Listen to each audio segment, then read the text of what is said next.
Ndugu zangu, hakika watu wengi wamekuwa na tashwishi ya vile wataweza kuishi na kukua na kulea watoto wao katika karne ya 21. Kwa sababu karne ya 21 ni karne iliyojengwa kwa knowledge na information. Kwa hivyo elimu ya mtoto lazima ipewe kipaumbele. Bila ya knowledge, karne ya 21 hauwezi kuishi na kufaulu.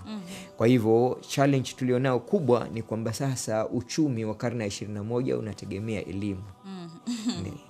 Sasa ikiwa we kama mzazi hutaki kumsukuma mtoto wako asome, basi mtoto kashaharibikiwa kimaisha. Kwa sababu kila mtu anazungumzia digital economy saizi. Maendeleo ya kidijitali kama wanavyosema. Kwa hivyo huyu mtoto wako akiwa bado yuko nyuma, hajasonga mbele kielimu, basi kuifahamu hii mitandao ya kidijitali inaweza kuwa ni mtihani mkubwa sana. Kwa hivyo utakuwa mtoto huyu umemkata mbao. Na kama wanavyosema, elimu humpa mtoto mbao akaweza kuruka juu, akawa na uhuru wa kuishi vile anavyotaka. Bila elimu huwa unamkata mtoto mbawa, na kwa hivyo anabaki chini.